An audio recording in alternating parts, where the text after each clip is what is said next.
Friar Lawrence enters the scene carrying a basket.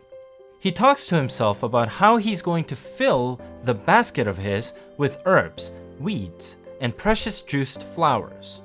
As he goes about his task, Romeo enters the scene. Ah, good morrow, father. What early tongue so sweet saluteth me? Young son, it argues a distempered head, so soon to bid good morrow to thy bed. Thou art uproused by some distemperature. Or if not so, then here I hit it right. Our Romeo hath not been in bed tonight.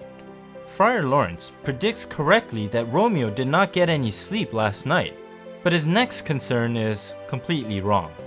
God pardon sin. Wast thou with Rosaline? But Romeo tells Friar Lawrence that he was not with Rosaline last night. In fact, he confesses that he is now in love with Juliet. On top of that, Romeo says that they've already promised to marry each other, and that he wishes Friar Lawrence to consent to the marriage. Holy Saint Francis, what a change here!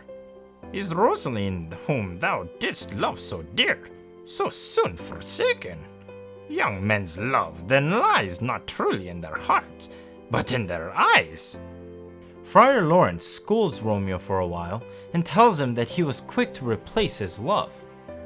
However, there is one thought that Friar Lawrence has that does in some way make him feel better about Romeo's love for Juliet. He hopes that the marriage might finally mend the bad relationship between the Capulets and the Montagues. As the scene comes to an end, Romeo says that he must leave quickly, for he is in a rush. Friar Lawrence, ever the wise man, responds by saying, Wisely and slow. They stumble that run fast.